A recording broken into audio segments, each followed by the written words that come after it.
Magandang umaga po sa inyong lahat at narito na ang ating 5 a.m. bulletin ng Bagyong C1 at live po mula dito sa Pag-asa Weather Forecasting Center. Isa na nga pong typhoon, no? Humina po yung Bagyong Uwan at nung matapos itong maglandfall dito sa may bahagi ng Aurora. So as of 4 a.m., ang huling lokasyon ng Bagyong Uwan ay nasa katubigan na po ng Bacnotan sa La Union. So nakatawid na po ito ng kalupaan ng ating bansa at ngayon ay patungo na sa bahagi ng West Philippine Sea dahil humina nga yung bagyong C1 matapos tumama sa kalupaan ng Aurora. Sa ngayon po ang kanyang lakas ay nasa 150 kilometers per hour malapit sa gitna. Ibig sabihin po nung nasa gitna, yung nasa may gilid po kasi nung sentro ng bagyo, yun yung eye wall, yun yung pinakamalakas na lugar po or bahagi ng bagyo. Kaya binabanggit natin na nasa 150 kilometers per hour yung kanyang pinakamalakas na hangin. Samantala yung pagbugso,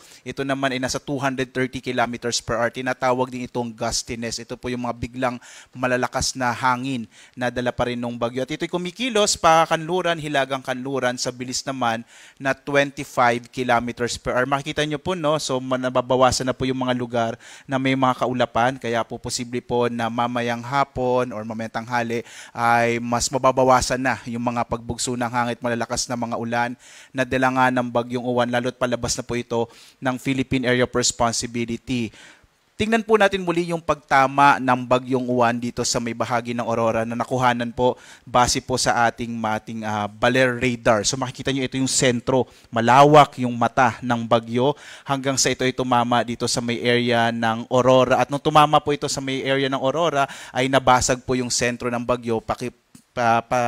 Makikita po natin na bahagyang humina nga itong bagyo mula sa super typhoon category ay naging typhoon category na ito hanggang sa binaybay niya itong mga lugar po sa Northern Luzon hanggang lumabas na nga patungo sa West Philippine Sea dito po sa may area ng La Union. Tumama yung sentro ng bagyo, ito po yung una niyang landfall dito sa may area ng Dinalungan sa Aurora around 9:10 kagabi po at posible pong lumabas ito ng Philippine Area of Responsibility mamayang madaling araw or bukas ng madaling araw po ng Martes. So Martes ito maaaring lumabas ng Philippine Area of Responsibility at posible pa rin, no? Makikita niyo po sa track natin, maaring pumasok ulit ito ng Philippine Area of Responsibility madaling araw ng Huwebes. Pero makikita niyo ang maapektuhan nito ay yung bahagi ng Taiwan. Kapag ito'y muling pumasok ng PAR, posible pong magkaroon ulit tayo ng epekto yung Bagyong Uwan. Pero most probably po dito na lang sa may bahagi ng extreme northern Luzon, yung area po ng Batanes, ang maaring maapektuhan pagpasok po muli ng bagyo. So muli po, no, inaasahan natin na mamayang hapon hanggang gabi ay unti-unting lalabas na po ng Philippine Area of Responsibility ang Bagyong Uwan at Huwebes muling maaring pumasok ito ng PAR. Bandang Friday po ay maaring lumabas ulit ito ng Philippine Area of Responsibility at maging isang low pressure area na lamang pagdating ng araw ng Sabado. Sa ngayon po, no, nakataas naman ang signal number 4 dito po sa may western portion ng Nueva Vizcaya, southwestern portion ng Kalinga, western portion ng Mountain Province, southern portion ng Abra, western portion ng Ifugao, Benguet, central and southern portions ng Ilocos Sur, La Union, Pangasinan, hilagang bahagi ng Nueva Ecija, ng Tarlac at ng Zambales, mga northern part na po ito. Gayon din, signal number 3 naman sa southwestern portion ng mainland Cagayan, kanlurang bahagi ng Isabela, southern portion ng Apayao, nalalabing bahagi ng Kalinga, Ifugao, ng Abra, ng Mountain Province, ang buong lalawigan ng Quirino, southern portion ng Ilocos Norte, nalalabing bahagi ng Ilocos Sur, nalalabing bahagi ng Nueva Vizcaya, northern and central portion ng Aurora, western portion ng Bulacan, buong lalawigan ng Pampanga, nalalabing bahagi ng Tarlac, nalalabing bahagi ng Zambales, ang hilagang bahagi ng Bataan, ang nalalabing bahagi ng mainland Cagayan kasama yung Babuyan Islands ay nakataas naman po ang signal number 2. Signal number 2 din sa nalalabing bahagi ng Isabela, ng Apayao, ng Ilocos Norte, ng Aurora, ng nalalabing bahagi ng Bulacan, ng Bataan, ang Quezon kasama yung Polillo Islands at gayon din po dito sa Metro Manila, signal number 2 na lamang po yung nakataas na babala po na lakas ng hangin. Gayon din sa Rizal, Laguna, Cavite, Batangas, Marinduque, hilagang bahagi ng Oriental Mindoro, hilaga at gitnang bahagi ng Occidental Mindoro kasama itong Lubang Islands. Signal number 2 pa rin po sa Camarines Norte at northwestern portion ng Camarines Sur. Signal number 1 naman sa Batanes, hilagang bahagi ng Palawan kasama yung Cuyot, Cagayancillo Islands, nalalabing bahagi ng Camarines Sur, Catanduanes, Albay, Sorsogon, Masbate kasama yung Burias at Ticao Islands, Romblon, nalalabing bahagi ng Oriental Mindoro, na Occidental Mindoro, western and central portion ng Northern Samar, northwestern portion ng Samar, at gayon din po dito sa Panay Islands, Iloilo, Capiz, Aklan, Antique kasama yung Kaluya Island. Inaasahan po natin sa mga susunod na update natin within the day ay unti-unti na pong bababa yung mga nakataas na babala natin na tropical cyclone wind signal, lalo't papalayo na nga yung bagyo. Pero asahan pa rin natin, posible po ngayong umaga, may mga pagbugso pa rin ng hangin, posible pa rin yung mga biglang mga malalakas na mga pag-ulan, lalo na sa may kanlurang bahagi po ng Luzon. Samantala, ngayong araw, kahit po yung mga lugar na wala pong nakataas na tropical cyclone wind signal, posible pa rin magkaroon ng mga pagbugso ng hangin. Dulot pa rin po yan ng bagyong Uwan. Malaking bahagi pa rin po ng Palawan, Visayas at ilang bahagi ng Mindanao. Bukas, inaasahan nga natin na lalabas po ng Philippine Area of Responsibility ang bagyong Uwan.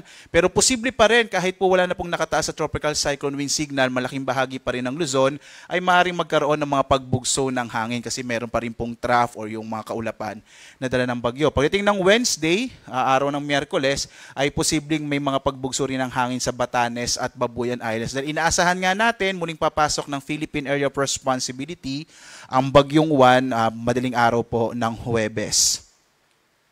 Narito po yung ating inaasahang mga paglakas ng mga dadalhin po nitong ulan kahit po palabas na yung bagyo. Mapapansin po natin nabawasan na po yung mga malalakas na mga pag-ulan na mararanasan ngayong araw. Nakikita po natin posible yung malalakas na mga pag-ulan ngayong umaga hanggang tanghali. Pero pagdating po ng hapon, posibleng mabawasan na yung mga heavy rainfall, no? Posibleng mga light to moderate rains na lang yung mararanasan sa malaking bahagi ng Luzon. Magbantay na lamang po itong nasa may kanlurang bahagi ng Luzon, itong Ilocos Region area at sa may western section ng Central Luzon sa Zambales. Posible po kasi dahil yung trough nito ay maaring magdala pa rin ng mga hanggang malalakas na mga pag-ulan na maaring magdulot ng mga flash floods and landslide. Pero ngayong araw, posible po bandang tanghali or hapon, malaking bahagi na po ng Luzon ay makararanas ng mababawasang mga malalakas na mga pag-ulan.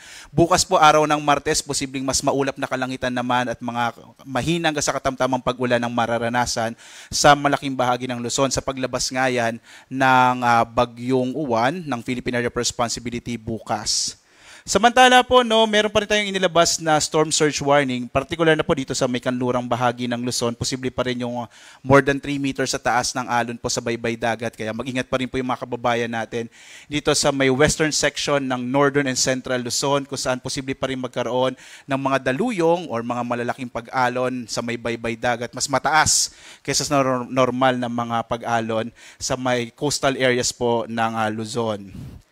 Samantala, may nakataas pa rin tayong gale warning. Particular po ito dito sa may baybay dagat hanggang mga around 50 to 55 kilometers po mula sa coast ng ating bansa.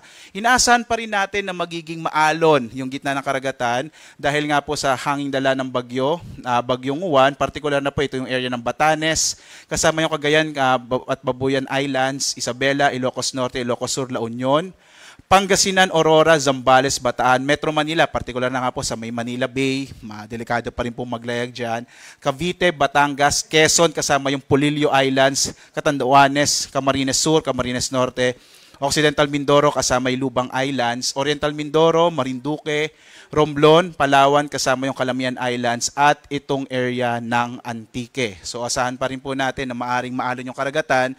Kaya po sa mga maliit sa sakyang pandagat, iwasan po na pong pumalaot dito sa mga lugar na may nakataas po na gale warning sa ngayon.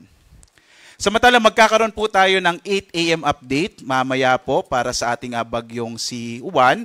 At patuloy po rin namin kayo inaanyayahan na sundan pa rin tayo sa ating iba't ibang mga social media platforms, lalong-lalo na po dito sa panahon.gov.ph, kung saan makikita nyo po real-time lahat ng mga inilalabas na mga heavy rainfall warning, kasama din po yung mga rainfall information, flood advisories, thunderstorm advisories sa buong bansa. At muli po no, sa paglabas na po ng kalupaan ng Bagyong Uwan, asahan natin magsisimula na pong mabawasan yung mga malalakas na mga hangin at malalakas na ulan na dala ng bagyo, dahil inaasahan nga natin po no, mamayang gabi or bukas ng umaga ay nasa labas na po ng Philippine Area of Responsibility ang Bagyong Uwan. Gayunpaman, mag-ingat pa rin po kayo mga kababayan no, dahil po posible pa rin yung mga pagbugso ng hangin at mga kung minsan malakas na mga pag-ulan ngayong umaga sa malaking bahagi po, lalo na dito sa may western section ng Northern and Central Luzon. At live na nagbibigay update mula dito sa Pag-asa Weather Forecasting Center. Ako si Obet Badrina. Maganda po tayo lagi para sa isang ligtas na Pilipinas. Maraming salamat po sa inyong pagsubaybay.